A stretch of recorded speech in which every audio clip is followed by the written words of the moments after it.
আসসালামু আলাইকুম প্রিয় নবম দশম শ্রেণীর শিক্ষার্থীরা, তোমাদের ইংরেজি লেসনের বা ইংরেজি বইয়ের আমাদের নিয়মিত ক্লাসের আজকে প্রথম ক্লাস এই জন্য বলছি যে আজকে থেকে তোমাদের 2026 সালের যে স্টুডেন্টরা আছো তারা এই এই ক্লাসটা দিয়ে আমাদের শুরু হলো তোমাদের জন্য বিশেষ আয়োজন। আজকে থেকে অর্থাৎ এই যে এটা লেসন 1, এইখান থেকে আমরা নিয়মিত আমাদের চ্যানেলে এই প্লেলিস্টে ভিডিও আপলোড করা শুরু করব। তো এই ভিডিওটা দেখো, যদি তোমাদের ভালো লাগে তাহলে অবশ্যই আমাদের পরের ভিডিওগুলোও দেখবে, কারণ আমরা চেষ্টা করব প্রত্যেকটা টেক্সট লাইন বাই লাইন তোমাদেরকে বুঝিয়ে দিতে। কারণ হচ্ছে টেক্সট যখন তুমি লাইন বাই লাইন বুঝবা, এটা থেকে সিন আসুক আনসিন আসুক, যে কোনো জায়গা থেকে প্রশ্ন আসুক বা যে কোনোভাবে আসুক, এটার অ্যান্সার করা কিন্তু খুব সহজ হবে। শুধু টেক্সট পড়াবো না, টেক্সটের পাশাপাশি টেক্সট বইয়ে যে সমস্যাগুলো আছে সেগুলো সলভ করে দিব। তাহলে ক্লাসের পড়াটা এখানে হয়ে যাচ্ছে। আর দ্বিতীয় যেটা ব্যাপার হচ্ছে, এখন মডেল টেস্ট বা অন্য যে কোনো কিছু বলো, যে কোনো টপিকের ওপরে, সেটা কিভাবে আসবে সেটা তো আমরা জানি না। পরীক্ষায় যেভাবে আসুক সেটার অ্যান্সার তোমরা করতে পারবা। দেরি না করে চলো ক্লাস শুরু করে দেই। Lesson 1, mister Moti by Rahat Abir. বিষয় হচ্ছে, এটা একটা ছোট গল্প বা রাহাত আবিরের লেখা মিস্টার মতি, মুক্তিযুদ্ধ ভিত্তিক একটা উপন্যাসের একটা ছোট পার্ট এইটা। এই পার্টটা নিয়েই এই পার্টটাই আমাদের বইয়ে আছে। এটা আমরা একদম বিস্তারিত আলোচনা করব। দেখতেছো লাইন বাই লাইন আমরা এখানে গল্পটাকে বাংলায় করে দিয়েছি, পাশে ছবি অ্যাড করেছি তোমাদের যেন বুঝতে সুবিধা হয়। ক্লাসটা একটু বড় হতে পারে, তবে বড় এই জন্যই হবে কারণ গল্পটা অনেক বড় তোমাদের বই হিসেবে। সুতরাং পুরো ক্লাসটা যদি দেখো আশা করি ভালো লাগবে। তাহলে চলো শুরু করি। প্রথমেই যেটা করতে হবে সেটা আমাদের এই টেক্সটটা আগে বুঝতে হবে। এই টেক্সটটা আসলে কি জিনিস? এই টেক্সটটা হচ্ছে একটা গল্প বা একটা বড় উপন্যাসের একটা পার্ট, যেটা লিখেছেন রাহাত আবির, এবং এটাকে এমনভাবে সাজানো হয়েছে যে এইটুকু পড়লেও তোমরা গল্পের একটা ফিল পাবে, একটা টেস্ট পাবে। চলো আমরা লাইন বাই লাইন পড়া শুরু করে দিই। খুব ডিটেইল পড়বো না, একটু শর্টে পড়ার চেষ্টা করবো, একটু দ্রুত করার চেষ্টা করবো যেন তোমরা বুঝতে পারো। তবে নিশ্চিত থাকো, টেনশন নিও না, এই যে আমাদের এই ক্লাস ফাইল সহ প্রশ্ন সলিউশন করে তোমাদের একটা টেক্সট ফাইলও দিয়ে দিব, যেন সেটা দেখে তোমরা বাসায়ও বাকিটুকু নিজেদের মতো করে আরো বিস্তারিত চাইলে পড়ে ফেলতে পারো। তো গল্পের শুরুতে যেটা হয়েছে সেটা হচ্ছে, আমিন is 17 when the war breaks out. On Monday after supper, he announces he will go war. Shonavan shrinks in surprise. You want to leave me alone. এখানে বিষয়টা হচ্ছে, আমরা আগেই বলেছি এটা একটা বড় নোভেলের একটা ছোট পার্ট এখানে দেওয়া হয়েছে। সুতরাং এটার যদি ব্যাকগ্রাউন্ডটা তোমাদেরকে না বলি তাহলে হয়তো বুঝতে একটু কষ্ট হতে পারে। এই গল্পের ব্যাকগ্রাউন্ডটা কেমন? এই গল্পের ব্যাকগ্রাউন্ডটা হচ্ছে, এটা একটা বড় গল্পের পার্ট যেহেতু, এইখানে যেটা বলছে সেটা হচ্ছে, আমিন সোমবার রাতে খাওয়া দাওয়া শেষ করে তার মাকে বলল যে আমি যুদ্ধে যেতে চাই। এখানে সোনাপান হচ্ছে তার মা। ছবিতে দেখতে পাচ্ছ তোমরা, এই যে ছবিতে যাকে দেখতে পাচ্ছ তিনি সোনাপান, আর এটা আমিন খাওয়া দাওয়া শেষ করে বলছে। সোনাপান বেশ টেনশনে পড়ে গেছে। টেনশনে পড়ার কারণ আছে, কারণ হচ্ছে আমিন তার একমাত্র সন্তান এবং তার ফ্যামিলিতে আর কেউ নেই, তার নিজের হাজব্যান্ডও মারা গেছে অনেক আগে। সুতরাং একমাত্র সন্তান যখন বলে যে আমি যুদ্ধে যাব, তখন ব্যাপারটা আসলে ভয়ানক, একটা টেনশনের ব্যাপার। এই গল্পের প্রেক্ষাপট হচ্ছে 1971 সালে বাংলাদেশের মুক্তিযুদ্ধ। যদিও গল্পে কোথাও বলা নাই যে এরা মুক্তিযুদ্ধে যাচ্ছে, বাট এটা দেখে আমরা বুঝতে পারি। ঠিক আছে? তো যখন যুদ্ধটা শুরু হয় তখন আমিনের বয়স মাত্র 17। সে তার মাকে সোমবার রাতে খাবার শেষ করে বলে যে মা আমি যুদ্ধে যেতে চাই। এটা শুনে তার মা বেশ ভয় পেয়ে যায়। এরপরে যেটা আছে সেটা হচ্ছে, তোমাদেরকে একটু মার্ক করে দেখিয়ে দিই, তাহলে হয়তো তোমরা বিষয়গুলো ভালো বুঝতে পারবে।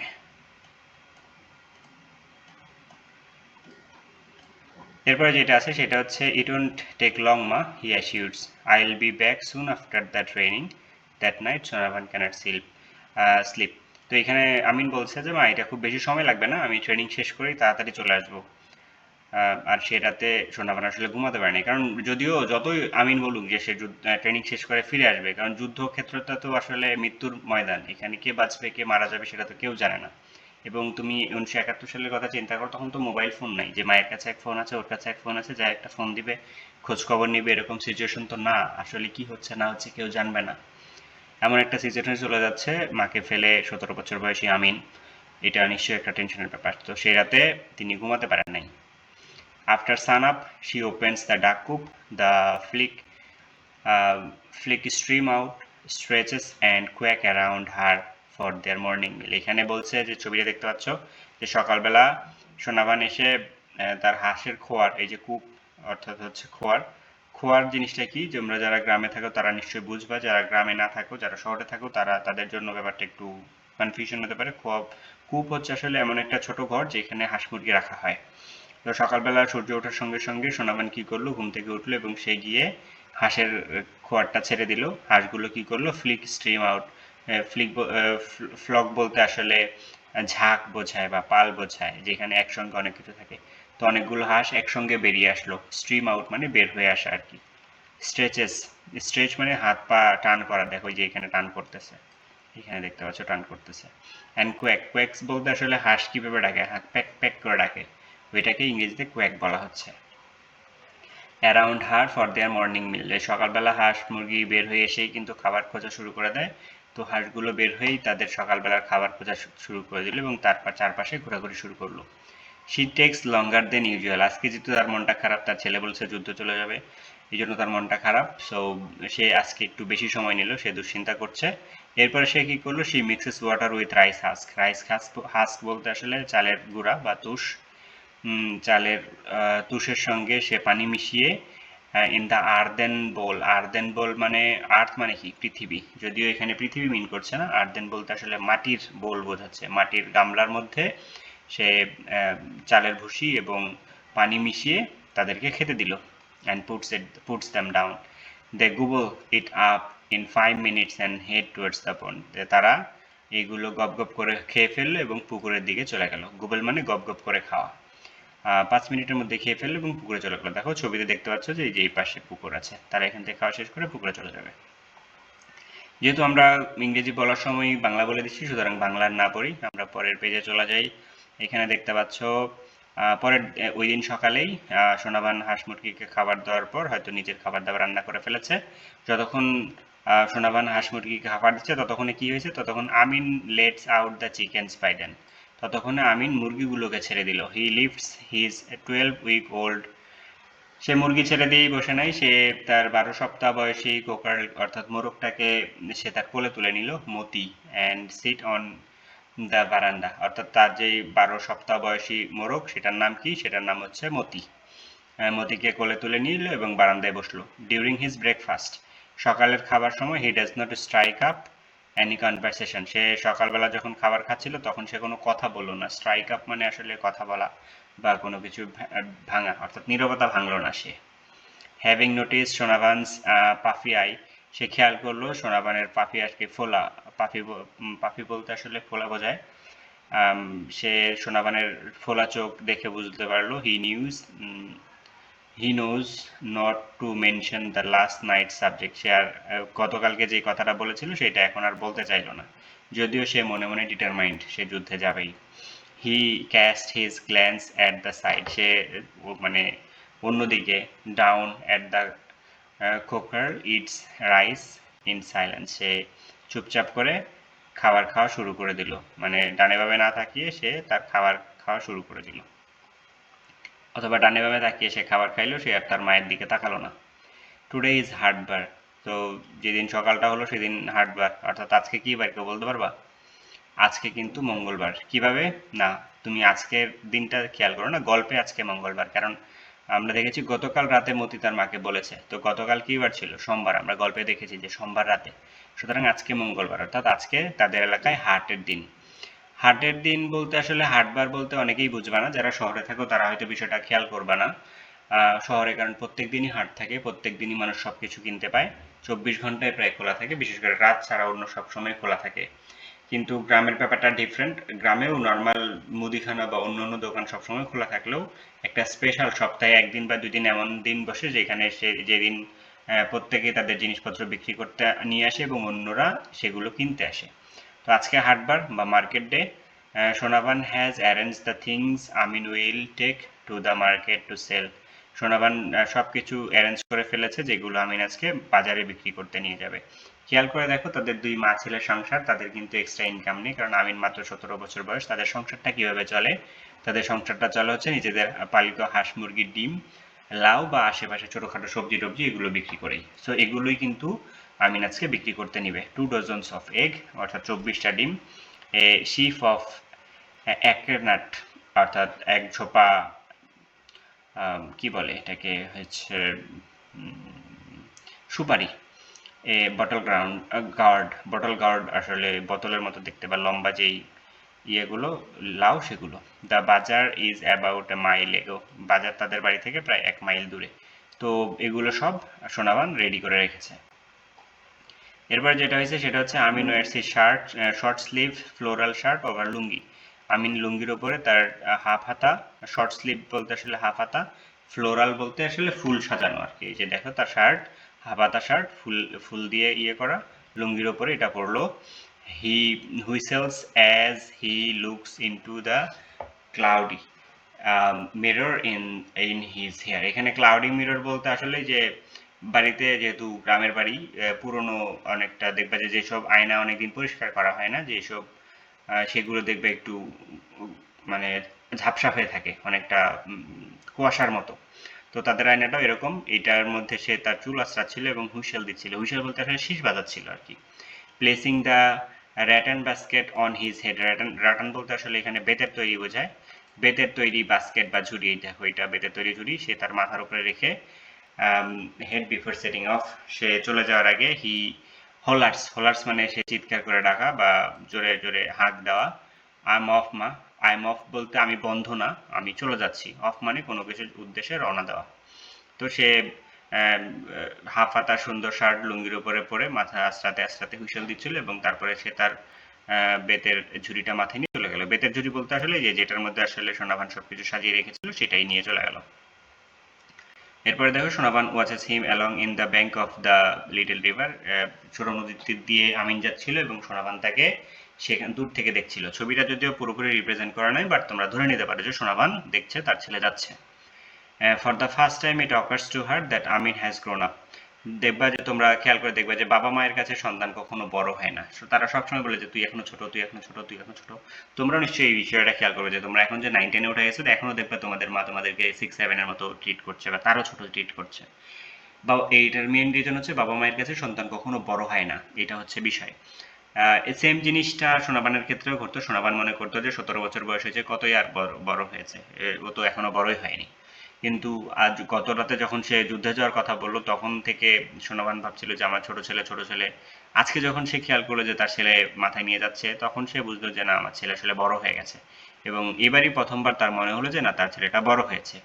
হি has reached the height of his dead father. সে তার বাবার মতোই লম্বা হয়েছে। He has long neck and straight shoulder.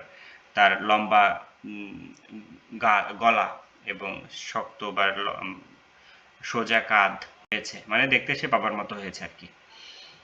In that moment, Shonavan realizes that it is not where it is the fighting that Amin is fascinated with. এই লাইনটা important এই গল্পে। দেখো, আমিন বলছে সে যুদ্ধে যাবে। তো 17 বছর একটা ছেলে যুদ্ধের আসলে কি বুঝে, এটাই স্বাভাবিক। এই জন্যই সোনামান বলছে আসলে সে তো যুদ্ধের পাগলে বা সে যুদ্ধে যাওয়ার জন্য পাগল হয় না, সে মূলত পাগল হয়েছে মারামারি করতে পারবে এই জন্য। অর্থাৎ আমিনের একটা স্বভাব ছিল, সে কিন্তু খুব দুরন্ত ছেলে। গ্রামের ছেলেদের পুরো বৈশিষ্ট্য তার মধ্যে আছে। সে প্রচন্ড দুরন্তপনার মধ্যে বেড়ে উঠেছে। তো সোনাবান জানে যে আসলে সে কোথাও যদি মারামারির সুযোগ পায়, সে সেখান থেকে নর্মালি আসতে চায় না, সে মারামারিটা করতে চায়। তো এখন যখন যুদ্ধের ব্যাপারটা সে এভাবেই চিন্তা করছে যে এটা তো একটা মারামারির সুযোগ, সো আমি মারামারি করতে যাব। এই জিনিসটাই সোনাবান আসলে রিয়েলাইজ করছে যে তার সন্তান যুদ্ধ না, মূলত মারামারি করার প্রতি ফ্যাসিনেটেড বলতে আসলে আগ্রহী বা তার মন যেখানে আকর্ষণ করে আর কি, এই ব্যাপারটা এরকম। Like his dead father, he is crazy about bull fighting, cock fighting and boat racing. সে তার বাবার মতোই এই যে ষাঁড়ের লড়াই, মোরগ লড়াই এবং নৌকা বাইচ, এগুলোর প্রতি সে আকৃষ্ট। অর্থাৎ এই জিনিসগুলো আসলে আমাদের কাছে একটু অকওয়ার্ড ফিল হইতে পারে যে এগুলোর প্রতি আকৃষ্ট হইলে সে গ্যাঞ্জাম ফেসাদ করবে, এটার মানে কি? তোমরা যারা দাদা নানির কাছে গল্প শুনেছো, আগেকার সময়কার গল্প, তোমরা খেয়াল করে দেখবা যে সেই সময়কার মানুষ যারা একটু বেশি দুরন্ত ছিল, যারা একটু ঝগড়াঝাটি পছন্দ করতো বা খুবই অন্য বিষয়গুলোর প্রতি খুব কেয়ারলেস ছিল, তারা কিন্তু এই কাজগুলো বেশি করতো। তারা যেখানে এই ষাঁড়ের লড়াই, মোরগ লড়াই বা নৌকা বাইচ এগুলোতে যাইতো, কারণ এই জায়গাগুলোতে গেলে এখানে মারামারির সুযোগ থাকতো, আর এটা তারা খুব পছন্দ করতো। The same stubbornness flows in his blood. তার বাবা যে এই জিনিসগুলো পছন্দ করতো, একই ধরনের কাজ তার মধ্যেও দেখা যাচ্ছে, অর্থাৎ সেও সেই একই রকম। স্টাবার্ননেস বলতে আসলে ঘাটতারা, মানে একরক্ষা স্বভাব আর কি, জেদি। Once he decides on something, nothing can stop him. সে যদি একবার কোনো কিছু এক সিদ্ধান্ত নিয়ে ফেলে যে আমি এটা করব, তাকে আর কোনো কিছু দিয়ে কোনোভাবেই আটকানো সম্ভব নয়। অর্থাৎ এখানেই মূলত সোনাপানির মূল টেনশনের বিষয়, যে আমার একটা মাত্র ছেলে, সে না গেলেই পারতো যুদ্ধে, কিন্তু বড় সমস্যাটা হচ্ছে সে খুব জেদি। সে যদি একবার বলে যাবে, তাকে আর আটকানোর সুযোগ নেই। তো গল্পের পরের পার্টে দেখি, হার little Son now a man, তার ছোট ছেলেটা এখন বড় হয়ে গেছে। Even up to his fifth birthday barely a day passed without neighbours appearing with a স্লিউ of compliance. Fifth birthday, মূলত বার্থডে বলতে এখানে মূলত এইটা বোঝায় না যে তার 15তম জন্মদিন। ফিফথ বার্থডে বলতে আসলে তার 15 বছর বয়স বোঝাচ্ছে, ঠিক আছে।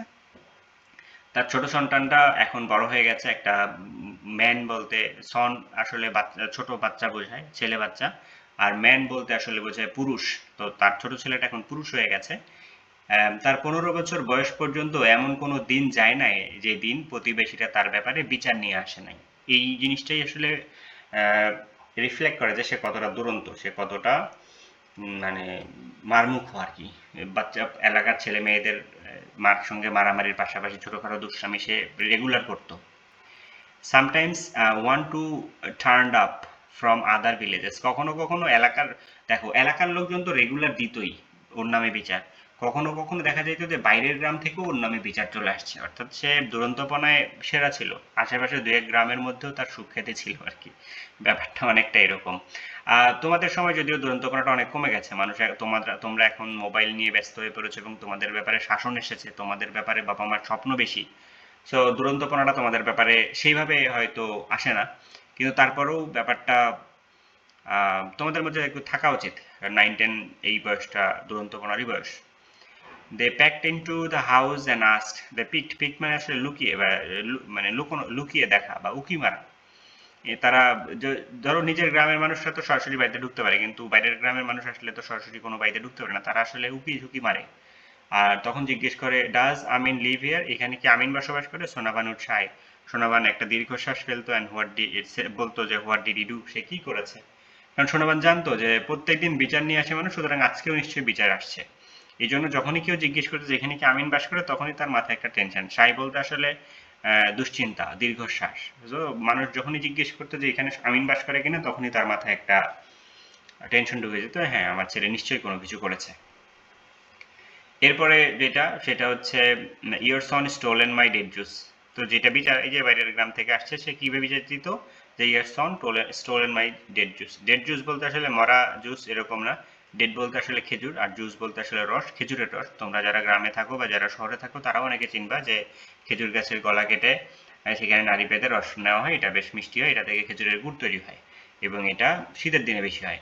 তো গ্রামের ছেলে মেয়ে যারা আছে তাদের মধ্যে একটা কমন হ্যাবিট দেখা যায় যে শীতের দিন আম, আম, ধরো সবাই তো আর গাছে রস লাগাইতে পারে না, কোনো যে রস লাগায় সে হয়তো সন্ধ্যায় লাগিয়ে গেছে, সকালবেলা ঘুম থেকে উঠে এসে দেখে যে রস পড়ে নাই, মানে যে রসের যে নাড়ি সেটা ফাঁকা। এই যে এখানে দেখতে পাচ্ছ ছোট ছোট নাড়ি, এই যে এখানে এইগুলোই মূলত গাছের মধ্যে পেতে রাখা হয়। তো সে এসে দেখলো যে ফাঁকা। এখন সারা রাত কি কোনো রস পড়ে নাই? অবশ্যই পড়ছে। তাহলে কি হয়েছে? এগুলো আসলে কেউ চুরি করে খেয়ে ফেলছে। এটা বেশ হয় গ্রামে। এই জন্য যারা গাছে আছে তারা বিভিন্ন প্রোটেক্টিভ মেজার নেয়। তো সেগুলো আলোচনা না করে, এটা লম্বা হয়ে যাবে। তো যেটা হয়েছে, আমিন এই খেজুরের রস চুরি করে খেয়ে ফেলেছে। এমটিড the juice pot hanging on the tree, day tree. এবং খালি যেই নাড়ি, অর্থাৎ এই যে যেটার মধ্যে রস পড়ে, সেটা আবার গাছে ঝুলিয়ে রেখে এসেছে। সোনাবান উঠ সায় এগেন, সোনাবান আবারও একটা দীর্ঘশ্বাস ফেলতো, কারণ জানে যে সে এগুলো রেগুলারই করে। অ্যান্ড দেন আজ দ্য ভিজিটর টু প্যারাডন হিম, এবং যারা আসতো তাদেরকে বলতো যে আমার ছেলেকে মাফ করে দাও। She hated saying that she had raised her son alone. সে এটা বলতে মানে একটু দ্বিধাবোধ করতো বা করতো যে আমি আমার ছেলেটাকে একা মানুষ করেছি।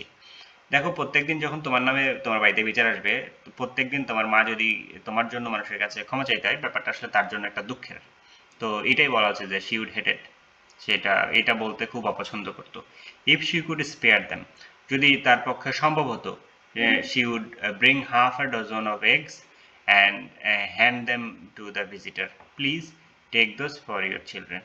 দেখো এই যে রস খেয়ে ফেলেছে, এখন একদিনের পরিশ্রম তো সেই গাছের নষ্ট হয়েছে, তাইলে এর পরিবর্তে কি দেওয়া যায়? তো সোনাবান ভাবতো যে যদি আমার টাকা পয়সা থাকতো বা যদি আমার কাছে পর্যাপ্ত ডিম থাকতো তাহলে আমি 6টা ডিম দিয়ে দিতাম যে নাও এটা তোমার বাচ্চাদেরকে খাওয়াইও। এটা কি হিসাবে? এটা ক্ষতিপূরণ হিসাবে, যেহেতু তার রস খেয়ে ফেলেছে। কিন্তু আসলে তোমরা জানো যে সোনাবানের হাজব্যান্ড মারা গেছে অনেক আগেই, সুতরাং she is alone, she don't afford to give them, তার আসলে সেটা দেওয়ার মতো অ্যাবিলিটি নাই। তো আমরা দ্রুত গল্প শেষ করবো, অলরেডি 20 মিনিট হয়ে গেছে ক্লাসের। At night Sonaban claims out of her bed. তো এবার আমরা গল্পের বাস্তবে ফিরে আসি, অর্থাৎ আজকে যেই মঙ্গলবার রাত সেই সময় এতক্ষণ আমরা সোনাবানের কল্পনায় ছিলাম যে আমিন আসলে কেমন, তার খারাপ তার যে দুরন্তপনা সেটার বিভিন্ন উদাহরণ দেখলাম। তো এখন আমরা আবার বাস্তবে ফিরে আসি। সোনাবান রাতে ঘুমাইছে, সে ঘুমানোর বিছানা থেকে উঠলো, ক্ল্যাচেস দ্য হ্যারিকেন ল্যাম্প, সে হ্যারিকেন ল্যাম্পটা ধরাইলো বা হ্যারিকেনে আলো জ্বালালো। তারপর tiptoes into the Amin's room. Tiptoe বলতে আসলে খুবই মানে নীরব পায়ে চুপি চুপি হাঁটা, সে চুপি চুপি হেঁটে আমিনের রুমে গেল। She stands by his head, সে তার মাথার কাছে দাঁড়ালো। Look at her sleeping son, সে তার ঘুমন্ত ছেলের দিকে তাকালো। He snores like his father, সে তার বাবার মতোই নাক ডাকে। স্নোর মানে নাক ডাকা। He has her light skin and button nose, সে তার মতো বলতে আসলে এখানে সোনাবানের মতোই কি হয়েছে, লাইট স্কিন মানে ফর্সা দেখতে হয়েছে এবং খাড়া নাক। শি টাচেস হিজ চেক, সে তার গালে হাত দিল। হিজ হিজ বর্ড ফরহেড, তার কপালে হাত দিল। She suppresses a desire to lie beside him, সে তার মনে হচ্ছিল যে আমার সন্তানের পাশে আমি ঘুমাই, অর্থাৎ ছোটবেলার মতো ছোটবেলায় সে যেভাবে তিনি নিজের সন্তানকে মানুষ করেছে সেভাবে তার সন্তানের সঙ্গে বা সন্তানের পাশে ঘুমানোর আশা প্রকাশ করলো। Like the old age when she slept, মানে ছোটবেলায় যেভাবে তার সন্তানকে সে সঙ্গে নিয়ে ঘুমাতো সেভাবে তার ঘুমাতে ইচ্ছা করলো, কারণ ছেলে হয়তো চলে যাবে 2-1 দিনের মধ্যে। তো এখানে মূলত আমাদের গল্পের প্রথম পার্টটা শেষ হয়। এইটা দিয়ে আসলে বোঝা যায় আমিন খুব অল্প সময় যুদ্ধে চলে যাচ্ছে। তো ব্যাপারটা এরকম। গল্পের দ্বিতীয় পার্ট আসে যখন মূলত আমিন নাই, আমিন চলে গেছে হয়তো যুদ্ধে অথবা সে মারা গেছে। কি হয়েছে সেই ব্যাপারে এখানে কোনো নির্দেশনা দেওয়া নাই, অর্থাৎ আমিন যে নাই সেটা আমরা বুঝতে পারি। এখন বাড়িতে শুধুমাত্র সোনাবান এবং আমিনের, আমরা পড়েছিলাম গল্পের প্রথম দিকে যে তার 12 সপ্তাহ বয়সী একটা মোরগ আছে, সেই 2টা জিনিস আছে। তো গল্পের এই পার্টে আমরা দেখতে পাই যে a warning comes from chowkidar's young wife, old chowkidar's young wife, বয়স্ক চৌকিদারের যুবতী বউয়ের কাছ থেকে একটা কি আসছে, একটা ওয়ার্নিং আসছে। সে বলছে ওয়াচ ইউর রোস্টার, তোমার মোরগকে দেখে রাখো। শি থ্রেটেন্স, সে থ্রেট দিয়েই বললো যে তোমার মোরগ দেখে রাখো। I don't want him in my house again, আমি এটাকে আমার বাড়িতে আর দেখতে চাই না। অর্থাৎ তোমরা যারা গ্রামে থাকো তোমরা জানো যে মোরগ হাঁস মোরগ পাললে একজনের বাড়িতে আরেকজনের বাড়িতে চলে যায়। তো চৌকিদারের বুড়ো চৌকিদারের যুবতী বউ, অর্থাৎ সে বুড়ো বয়সে বিয়ে করেছে আর কি, সেই মহিলা চিৎকার দিয়ে বলছে যে তোমার মোরগ দেখে রাখো, আমি আমার বাড়িতে আর তাকে দেখতে চাই না। তখন সোনাবান খেপে যায় যে খবরদার আমার ছেলেকে যদি কিছু বলেছো, দেখো সেটাই দেখতে পারবো। If someone touches my boy, খবরদার আমার ছেলেকে যদি কেউ টাচ করেছে, they will see the consequence, তার ফলাফল সে দেখতে পাবে। অর্থাৎ আমার ছেলেকে যদি কেউ কিছু করছে তাইলে তার খবর আছে, এরকম একটা থ্রেট সোনাবানও দিয়ে দিল। এখন দেখো তার ছেলে আমিন, সে তো অলরেডি যুদ্ধে চলে গেছে, তাইলে এখানে সে কেন বললো টাচেস মাই বয়, অর্থাৎ আমার ছেলেকে যদি টাচ করো। এইখানে ব্যাপারটা একটু মেটাফরিক্যাল। মেটাফরিক্যাল বলতে আসলে এটা রূপক অর্থে ব্যবহার করা হয়েছে। যেহেতু মতি আমিনের পেলে পোষা বড় করা একটা প্রাণী এবং সে বাড়িতে আছে অনেক দিন হলো, আমিনের পছন্দের একটা জিনিস এখন আমিন নেই, এই জন্য সোনাবানের কাছে আমিনের পছন্দের সেই মোরগটাই তার ছেলের মতো, ব্যাপারটা এরকম আর কি। এই জন্য সে মতিকে ছেলে বলে। ইফ সামওয়ান টাচেস মাই বয়, যদি কেউ আমার ছেলেকে টাচ করেছে। She grounds Moti for an entire day, grounds বলতে আসলে সে খাঁচায় বন্দি করে রাখা, সারাদিনের জন্য সে মতিকে খাঁচায় বন্দি করে রাখলো। ইট মেক্স হিম স্যাড, তার খারাপ লাগছিল কারণ সে এখন মতিকে তার ছেলের মতো দেখে, এটা তার ছেলের একমাত্র স্মৃতি বাড়িতে এবং তার একমাত্র বন্ধুও বলতে পারো, কারণ বাড়িতে আর কেউ নাই। She ফরলন captivity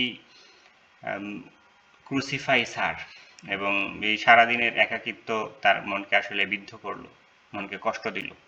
she sets him loose the following morning, পরের দিন সকালে সে তার মোরগটাকে ছেড়ে দিল। সাম বয়েজ কেম, এখন দেখো ব্যাপারটা, এটা পরের দিনের গল্প শেষ। এখন যে ছোট ছোট যে পার্টগুলো, এগুলো আসলে বিভিন্ন সময়কার ঘটনা সে বলবে। Some boys comes and ask Sonavan to lend them money for cock fighting at fair, মাঝে মাঝে বিভিন্ন ছেলেরা আসতো এবং তারা বলতো যে আপনার মতিকে আমাদেরকে ভাড়া দেন। লেন মানে ভাড়া নেওয়া, আমরা তাকে দিয়ে কক ফাইটিং করাবো, মোরগ যুদ্ধ খেলাবো। দে আর হ্যাপি টু পে, এবং তারা টাকাও দিতে চাইলো। Never tells them she tells them this she never she tells them, সে বলতো কখনোই না, he is my son, সে আমার ছেলে। Monday dawns without Moti's crowing, আমরা দেখেছিলাম যে গল্পটা শুরু হয়েছিল সোমবারে এবং আজকে সোমবার আবার, মানে এটা ব্যাপারটা এরকম না যে এক সপ্তাহ হয়েছে, মাঝে অনেক দিনই চলে গেছে, তো আজকে আবার সোমবারের আরেকটা সোমবারের কাহিনী, যখন কি হয়েছে মন্ডে ডনস উইদাউট মতিস ক্রোয়িং বললে মানে তো বোঝো যে মোরকের ডাক আর কি, মোরকের ডাক ছাড়াই আজকে সকালটা হলো। His cold body is resting on the right side, cold body মূলত আসলে বোঝায় যে মৃতদেহ, ঠিক আছে, লাশ। His cold body is resting on the right side, এবং ডান পাশেই তার মৃতদেহটা পড়েছিল। এখানে আসলে মতির অর্থাৎ মোরগের, এটা কিন্তু আমিনের না, তোমরা কেউ ওইটা মিক্স করে ফেলো না। লাইং এগেনস্ট দ্য বাস্কেট, এবং যে সেই ঝুড়ির পাশেই পড়েছিল। ক্লোজ আইস ক্লোজড মানে চোখ বন্ধ, অর্থাৎ বোঝাচ্ছে যে সে মারা গেছে। His কিংলি head down, কিংলি head down বলতে আসলে রাজকীয় মাথা। তোমরা যারা মোরগ দেখেছো বড়, তারা দেখবা যে মোরগের মাথায় টোপর থাকে এবং লাল থাকে, এটা অনেকটা রাজার মুকুটের মতো। তার সেই রাজকীয় মাথাটা নিচে পড়ে আছে। With মতিস basket in her lap Sonavan is motionless, মতির বাস্কেটটা সে কোলে নিয়ে সোনাভান আসলে কোনো কথা বলতে পারছে না, নড়াচড়া করতে পারছে না। অর্থাৎ সোনাভান যখন দেখলো যে তার ছেলে তো নাই, তার ছেলের একমাত্র আদরের মোরগটাও মারা গেছে, যাকে সে ছেলের মতো করে আদর করতো, তখন আসলে একটা বয়স্ক মহিলার আসলে লাইফে কি থাকতে পারে, সে মোশনলেস পাথরের মতো হয়ে গেছে।